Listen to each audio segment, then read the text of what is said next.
Yeah.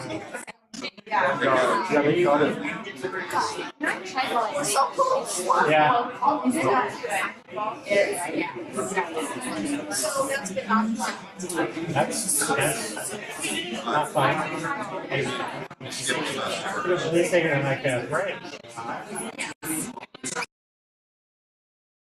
Hey guys, we do need to keep on schedule since we do have the tours this afternoon. The buses will be here at a certain time, so we want to make sure that we get all the great content in today before we jump on the buses. We also do have a full evening planned. So with that, I'm going to turn it over to the Kansas Water Plan.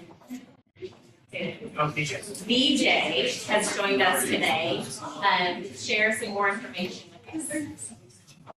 Hi everyone, good afternoon. It's good to see all of you. I'm gonna just move my slides. Good. Let me just make sure I can.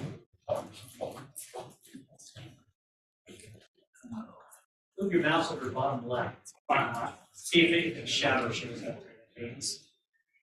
Nope.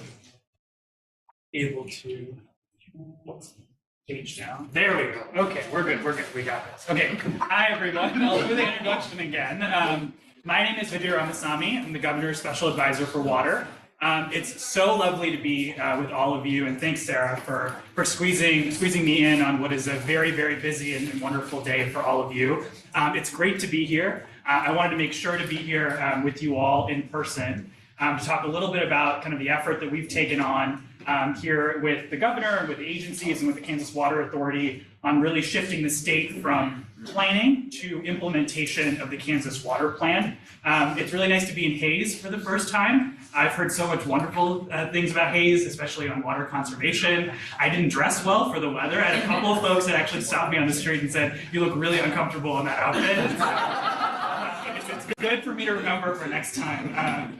And so it's lovely to be here again. And so, as I mentioned before, water is not a new issue to anybody in this room. We've had years of really good planning conversations around water with the Water Vision, which was an incredible effort, with the 2022 Kansas Water Plan that I'm sure many of you participated in. And I think from our perspective, we think that we are ready as a state, especially with the fiscal situation that we're in, to really think about what implementation of that water plan means, right? And so we have those guiding principles. We know that the Ogallala Aquifer is a huge issue. We know that addressing our reservoirs are a huge issue. We know that addressing water quality is a huge issue. But how do we shift from just thinking about these things in terms of overall goals and planning to what types of resources, programs, initiatives, policies are needed to actually implement and make progress on those issues moving forward.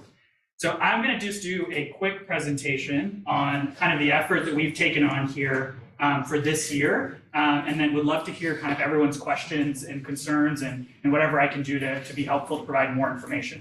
Like I mentioned before, we've got a lot of really good positive momentum around the state around water. Last year we passed an additional $35 million for the state water plan, which includes $17 million for projects and technical assistance and $18 million additionally for our water programs. We've got good bipartisan support. It is not a red issue. It is not a blue issue. It is a Kansas issue. And we're really excited about that and want to keep it that way. And we've got a lot of grassroots interest in success stories. Hays is a success story. We've got success stories in Northwest Kansas with the Sheridan 6 Lima. We've got really good examples across the state of communities coming together to address water issues. And it's really time to figure out what role the state plays in investing in those efforts and supporting those efforts long term. We get to the governor's charge. And so the governor's view is that just like our roads and bridges are a really important part of the state's role, water, I would argue, is even more important to the state for its future and our vibrancy in terms of our economic development, our communities, everything. And so the governor's charge is really to lift water to the same level that we view transportation at the state level. That's the vision, right? So for transportation, we have a large-scale, nimble, well-financed investment program. Why don't we have the same thing for water? that's the decision, that's the direction that we want to move in. And so the governor's charge to the agencies, to me, to the Water Authority, to communities in general is let's work together to figure out a framework for what that sort of large-scale investment program would look like to begin implementing the planning efforts that we've already done with the water plan. Let me page down here. Obviously, there's some shared attributes between transportation and water, and there's a lot of key differences, and we want to be really mindful of those as we move forward, right? We want to take the vision that we have with transportation, but it's not going to be a one-to-one, we're going to build an IKE program that's directly there for water, right? And so we know that for transportation and water, it's essential for the long-term viability of our state. We've got to navigate lots of different funding sources, and then there's lots of really important regional differences. For the distinctions, we also know that, the state owns the highway systems, right? But there's a lot of local control and focus around water, right? We also have 40 years of transportation programs that we've learned from. We're just starting this effort for water, right? So we're gonna learn a lot of things along the way, and we're gonna build this iteratively together. But I think that we have the ability to really chart the future right now in terms of how the state invests in water.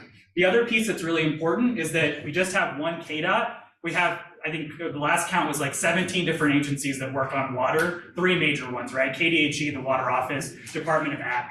This effort is not a means to consolidate any of those agencies, but to say, how can we coordinate better and be agency agnostic? So for you, the folks in the communities that have to access those programs, it doesn't matter what agency has the line item, right? You just want to be able to access those programs effectively. And so that's how we're thinking as well. We're thinking of water as a cohesive resource that we all want to work together at an agency level to address. So I want to be very clear about this because I know that there's a lot of meeting fatigue around the state. And it's funny that I'm talking about meeting fatigue while in a meeting talking to you about this effort. But I think the important thing is we're building a process for implementation, right? We have the water plan, we have the guiding principles, we know what those kind of regional goals are with the regional RAC committees, and we can refine those and keep building on them. But we want to take that planning effort and say, just like we do with transportation, how can we build an active management approach where we have a 10-year large-scale program that actually makes progress and shows for our reservoirs, how do we cut 50% sedimentation or 75% sedimentation in the next 10 years? For the Ogallala Aquifer, how do we ensure that sort of every producer has these base set of technologies or this base set of practices that we know address water conservation? Those are the types of things and what resources are needed to address those, right? And for water quality, what sort of infrastructure investments or sort of non-point source program investments do we need to make to ensure that we're having water quality for our community? So we're really trying to figure out the resource question, the actual metrics question, and then how can we build an active approach that we can really make water, similar to transportation, a key focus of state investment. Here's how we're going about building the first iteration or set of recommendations. And our goal is to have a set of recommendations for the legislature here in December, right? Like I mentioned, this is an iterative process. And so, this version of the transportation plan was better than the previous version, was better than the previous version, right? And so we're trying to figure out how we can address this in an iterative way. So what we're doing right now is that we're meeting with folks, we're meeting with stakeholders, and we're gonna do, just like we do with transportation, local consult meetings. There'll be 2 rounds of local consult meetings this summer. The first round is going to happen later this month in June, and I'll have a slide and I'll send it out to everybody when those meetings are in your communities. And a big point of coming here today is to really encourage all of you to come to those meetings. The meetings in the first phase are really going to focus on 3 different things. One is making sure we're aligned on regional goals. The second thing is figuring out how people value different levels of investment across the 3 main water issues, the aquifer, water quality, and our reservoirs. And the third thing is assessing program effectiveness, right? And so what programs work well at the state level, what are we missing, those types of things are what we're going to be talking about in the first round of local consult. We'll take everyone's feedback and then we'll come back and do a second round of local consult in the fall, where we'll talk about recommendations and get folks' feedback on final recommendations and then go to the governor and the legislature on what a program like this would look like. Like I mentioned before, we're agency agnostic, so it doesn't matter if you're KDA or you're KDHE or you're the Water Office or any other agency that works on water. We are focused on outcomes and not the line items, right? And so we're not going to be constrained by it's always been this way or we can only do it this way, right? So we're trying to figure out where can we get the most bang for our buck in terms of state investments, and we need your help to do so. And we really want to be able to sort of measure progress against those targets. This is a really helpful slide because it shows kind of what we're dealing with as a state, right? So this shows along those three major issues, the aquifer quality and reservoirs, how many programs we have across state government, right? Across all these different agencies. We want to figure out, and especially in the first round of local consult, what's working, what's not working, what are we missing here, and how can we really streamline and make sure that these programs are effective to really make meaningful progress on all of these different pieces. As I mentioned before, there's 5 principles in the water plan. We're focusing on these top 3 and incorporating the other 2, reducing our vulnerability to extreme events and increasing awareness of Kansas water resources into these 3 major policy areas, which will be the focus of this first iteration of the statewide investment program. So I know some of you have probably already been to a transportation local consult. It'll be pretty similar, but just so everybody understands the idea and why it's really important that we have you all in the room, is that us or me going into individual stakeholder groups and just asking what people think means that we'll have a bi-directional conversation where people will just tell me what their interests are, right? The value and the real value is having everybody with different interests at one table saying and figuring out what matters to each region, right? And so that means that the economic development officials and the folks that work on sort of growing the region that way are meeting with the municipalities, are meeting with the producers, are meeting with the utilities, different sort of tribal representatives, the GMDs, what have you, on figuring out sort of what those regional goals are and how we value investments. And so I know that you all do versions of this already. I know that we have those RAC committees, but the real value of these local consult meetings is to bring everybody together and talk about regional priorities among these different groups. Here are the dates of local consult. What we've done and what our main focus is to try to promote this type of regional model. And so we've taken the regional advisory committees, we've put them into these 6 different regions, and we have meetings in the first round in each of those regions. And so first meeting is coming up on the 17th in Colby. The one closest to here is going to be in Salina, and then we've got another one in Dodge City on the 18th, and then more meetings the week after in Eastern Kansas and in Wichita. So just to do a quick review here. So here's what we're going to be doing in sort of the phase 1 and phase 2. Right now we're in kind of the phase 1, the first round of local consult. We're going to make sure we're understanding sort of statewide objectives and investment levels, and then we'll talk about what the selection criteria are for how we are going to choose different recommendations or program strategies, and how we're actually going to craft sort of final investment levels or recommendations to legislature in round 2. For folks that are a part of the Water Authority process, we're going to do a preview of local consults so you kind of see what those meetings will look like on June 11th in Manhattan. And then we'll do those meetings in June, at the end of June, and then finally in August, we'll come back and do the second round of local consult. So I have some discussion questions today, but I think what the most helpful thing would be is, given the limited time, is to actually just hear what you all think and have questions about what I've talked about so far.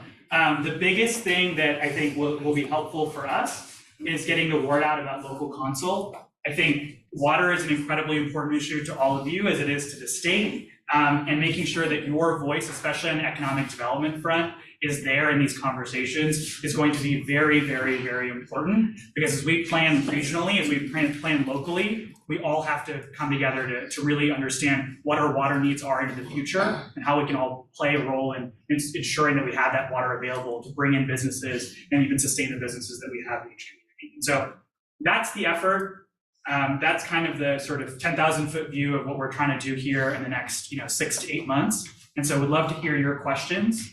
And I don't have business cards, and I realize the faux pas of not bringing business cards to an economic development meeting, but I will make sure my contact information is there. Is in the handout. Yeah, go ahead. Yeah, I'm Ryan Russell from Stafford County Economic Development. You probably know our situation in Stafford County. Yeah. We've already been told by the federal government that they're going to cut 50% of our water. They've sent out letters and everything already. So this is great, but it's gonna be too late. So, what are you guys doing to kind of help in stabbing off that process of what the federal government is doing? So thanks, Ryan. So I think, Brian, what you're referring to is the issue that maybe folks know is like the Rattlesnake Creek issue, the Quivira Wildlife Reserve issue. I know it's a separate issue. Let me just give you a quick update on where we're at. So the governor sent out a letter to the federal government asking them not to call for water, right? And so they heeded that request. They put a pause on their call to water, and they said, you guys locally work with the chief engineer to figure out a solution. And so there's actually a meeting tomorrow in your region put on by WaterPack, where they'll give you a good update on where they're at. They've come together with basically a bridge proposal to say for the next year, there's gonna be no administration. If folks can get signed up to a leasing program, will they get paid for sort of specific water rights reductions or some other parts of that program. But the state has invested in the last budget $7 million to help local producers in that process. And so I know that's a separate issue, but we're taking some strong steps in that area. And so you'll find out more at that meeting. That's tomorrow where? I can get you that information off the top of my head. It's run by WaterPack. Okay. And I think that is tomorrow. The idea of buying water rights from people is a very negative connotation to our county. Oh, so so not buying water rights. It's the same thing. Yeah. But sorry, go ahead. I cut you off. Yeah, I'm just saying, like, we've been watching the announcements of money for this issue, and yeah, I don't know. If we are cut this much, there will be no economy in our county and in the surrounding counties. And so the whole of South Central Kansas will be empty of people.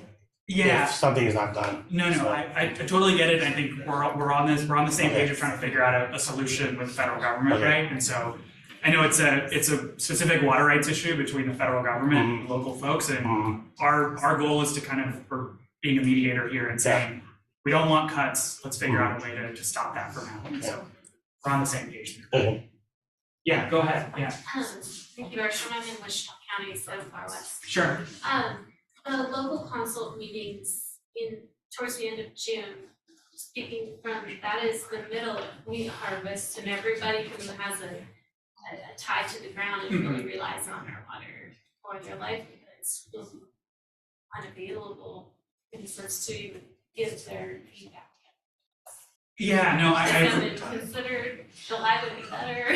Yeah, no, I appreciate that, Nikki, and I think we've talked to the GMD folks about this, definitely the Farm Bureau and KLA about this. The timing, I know we know is tough, but it's not the only local consult meeting that we'll have, right? We'll come back in August, and before any recommendations are finalized, and so there will be another chance for folks to come in, especially folks that are producers. I know they are out in the field right now. We're also working with the GMDs locally and the Farm Bureau to see if we can set up online meetings or a form that folks can fill out. I think with our, when the session ends to when the next session starts, we're in a crunch time, and so we got to get these meetings started. But we're trying our best to figure out some other avenues that folks can engage in this round. But we'll make sure that folks are available the next round. But it's a really important point and something that's been in the back of my mind too throughout. Yeah, so I think that becomes the crux of it all, is that this first round of consult meetings is intended to gather information to help you shape, what you want to recommend. And if we're not getting the right people to be able to attend those meetings to give you that valuable information, then I think there's concern about protection from their standpoint around how they get their voices heard. And earlier in the process versus when it's already at recommendation stage. Sure, and so we'll have an online option.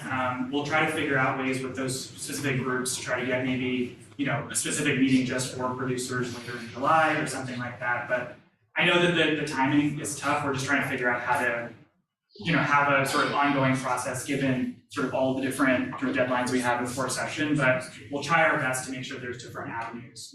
It's a tough time. And round two, right, we will be gathering the feedback from round one, but there's nothing baked in at that point in round two where it's kind of like this is it. There's no other sort of changes. It's just when we hear from round one, how can we sort of have the next iteration of conversations? And so it's a really important point. We'll try to figure out other ways to get folks involved in a tough time. Vijay, it's like seeing an old friend. I'm sure I'm not the only one in the room that watched all your COVID videos, so I'm curious. Oh man, What do you think is going to be harder?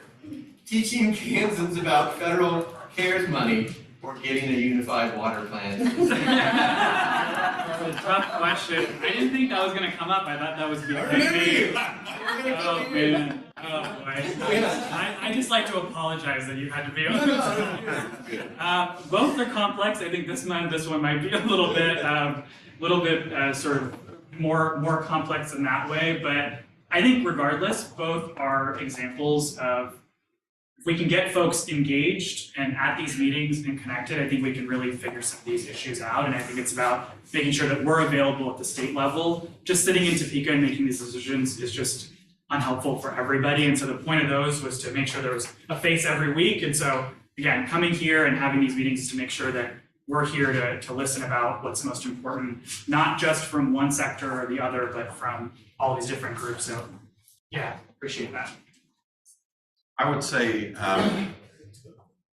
and having not been to one of these, I don't know what to expect, but I know that in my area in Southwest Kansas, there is a constant pointing of fingers that it's between grain, cattle feeding, and dairy, and each one of them is blaming the other for the problem. And they use all of our water, and they're using all of our water, and having some actual realistic statistics on what they use would probably be helpful. It's a really important point. So we're going to have a fact book that's just going to be, here's the information about where the water is used, how it's used, and kind of what the sort of economic aspects are related to that water. And so that's going to be sort of a table setting before we start any of these conversations. So we don't want to go in cold and just talk about sort of what are your priorities without saying exactly what our situation is, both from water use, but also water scarcity, right? So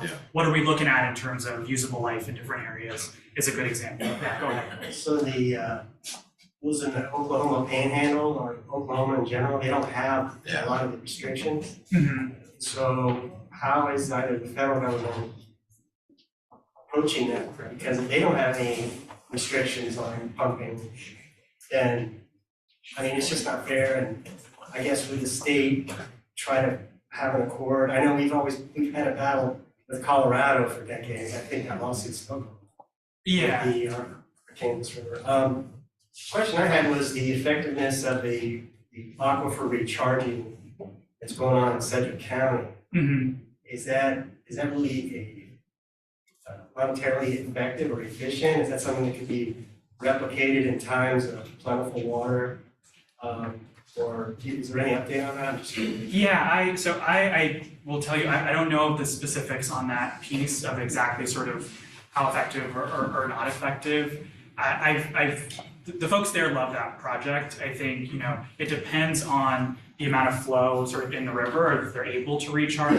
And recharge has been a big issue on the federal grant side, but also coming across states on where it's possible. The question is, where is it possible, right? And so Dodge City just put in a grant, I know just a couple of months ago, for a recharge project, but it's not available or possible everywhere. But I think from our perspective, if there's a good proposal, we think it's an interesting and good way. I think it depends on what the aquifer dynamics are in any specific region. There's also different versions of recharge, right? So like Playa Lakes are a good example of, even if you're not doing a big sort of infrastructure project on recharge, there's different ways that we can harness sort of natural recharge with just the ways that our sort of landscapes are built that might be helpful. And so recharge as a concept is really promising. It just depends on where and how that project looks. It's not a helpful answer to your question because I don't know the specifics on Wichita, but happy to get you that information if that's helpful.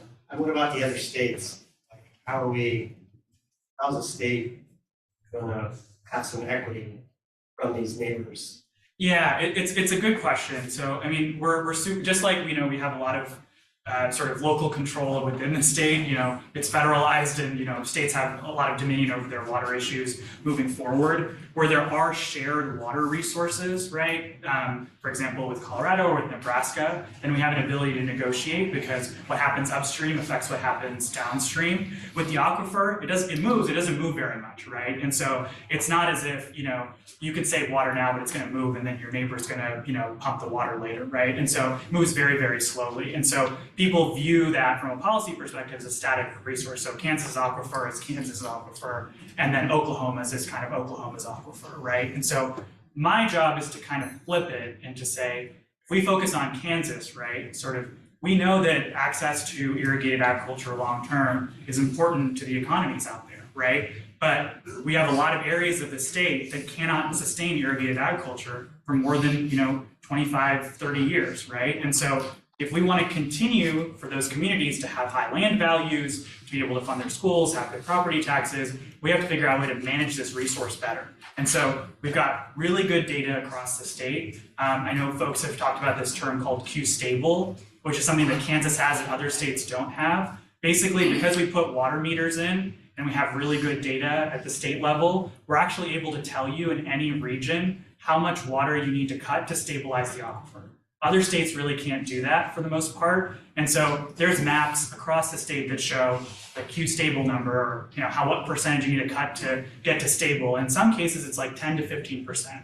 And so if you cut 10 to 15% of your water, 15 to 20% of your water, you actually can stabilize the aquifer and double the life, triple the life of the aquifer, right? And so you can ensure use of that aquifer long-term. And so my goal is to tell folks, we have tools to do so. There's examples across the state. Northwest Kansas is an example. Even Wichita County is a great example of how you can cut 40% of your water use and not really see huge impacts to your overall production, and 30 to 40% of your water use, and still sustain that aquifer sort of long term with changes to technology, changes to irrigation practices, those sorts of things. And so, how do we build that active management approach? So it's like in Kansas, we want to sustain sort of our ability to grow these crops. How do we do that in our state so that our economy moves forward long term? Those other states will suffer if they don't manage their resource. Texas is a great example of that, right? And so they'll have to switch to dry land, they'll have to start importing corn, doing all those different things. But we think we're at the point where we can make this stable and sustainable long term if we just act. I have one comment. Coming from an agricultural state, Yeah. I know my area is a little disappointed that this meeting is being held in one of the busiest farming seasons. And so a lot of our farmers would love to attend the meetings. Yeah. And it's just the busiest time of the year. So that is just one complaint that I've seen in my area. Yeah.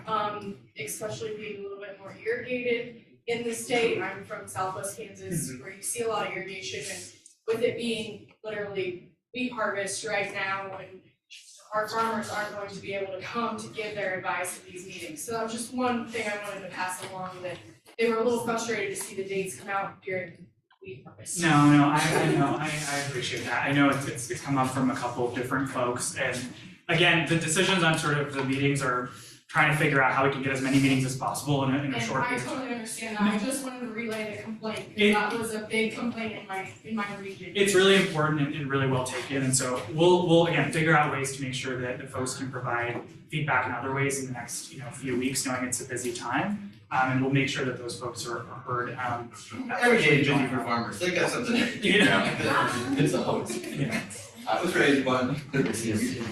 So I would make a suggestion Yeah. to maybe try to access them at places they're already going to be. Yeah. So like your NRCS office and your FSA office, right? They coordinate and are in the same building a lot of times. Yeah. So that, you can talk to the same farmer about conservation practices in the same building. So if there's a way to meet that farmer as they're coming in to sign for their maps, that's what we're doing right now. That might be a good place to meet them. That's a really great point. We can, if we're putting together some sort of form or something, we can have those at those offices, right? And so folks, if they're already at those offices, can fill The them. digital option is also great for people my age, but my father-in-law probably not. Okay. So I'll reach out to those folks on the NRCS offices and see if we can get a physical form out that folks can fill out on some of this stuff. especially on the program side, because I think, what programs are working and not working, I think that'll be helpful to have written feedback. Go ahead, I know you guys have to jump. Yeah, and I don't want to belabor this, but in kind of the long-term process, you've talked some about recharge today. I live in a community that the Ark River runs through. If we could just get what we were promised from Colorado and keep a steady flow in there, yeah, I would love to see somebody try to put some data together that says that recharge effect that we're not getting because we're running our four-wheelers and our automobiles in the riverbed rather than water running through it, would have a direct impact on recharging that aquifer. Yeah. And yet we don't get that because we don't have keys to the gate. Yeah. It's an important point, and I think that type of feedback is going to be helpful. I mean, I know that there's those sort of ongoing meetings, and if there's things that our office needs to be doing better, that's something that's on me, right? So there's no county or no group of farmers out there that are impacted that have the resources, the state of Kansas and some of their other ones, if they could regionalize that and go after the enforcement of law that's already been set by courts. Yeah. No, absolutely. It's well taken, and I know that it's been an ongoing fight with folks in Colorado. And it's not just that river; it's the Republican River. It's all the rivers. But we need to address that on a statewide basis as part of the water plan. Yeah. That says we're not going to stand for it. Yeah, absolutely. And even from this perspective, the nexus there is to ensure that the state has the resources to do that, right? And it's part of that effort. And so that type of feedback is helpful. So if we could say, look, we're actually dedicating some money towards that type of effort, I think that's what's going to be. So thank you. No, I appreciate that. Point well taken. I think the good news is we're all aware that their meetings are coming up and are wanting to participate. No, that's good. I've always said some of these, it's like, I would rather, I think folks are always like super nice to me in these meetings. I want people to be mean to me in these meetings because I think that's how it's going to be sort of most productive and be sort of super critical about the way the state does things because I want to know what's working and what's not working because this is a specific opportunity to actually change. Because sometimes folks have feedback, and I know you've been in millions of meetings where people have asked you for feedback, and I don't want that to just be, well, we have the same sort of initiatives and recommendations kind of every year. And so, yeah, let me know again what's working and what's not working. I appreciate it, and we'll get there. And I know we talked about the CARES process, and I know that folks did let me know what wasn't working. And hopefully we made some changes to make it a little bit easier. So that's my commitment to so. Are you gonna be able to stick around for questions and networking later, or? I do have to go back to Topeka, unfortunately, and again, I didn't bring a business card, but I will send everybody my email.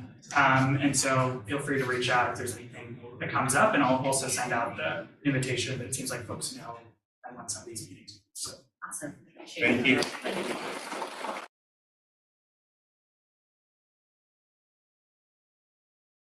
That we do have a short break for everyone to go to the restroom, use the facilities, grab yourself a bottle of water from the refrigerator in there, correct, James? Yep. And then start loading buses, wait. Yep, there's two buses upstairs, so the front one will be probably Doug, and the second one will be me talking about everything going on in Hayes. So if you want to listen to Doug, go to the front one. If you want to listen to me, go to the front one. So you listen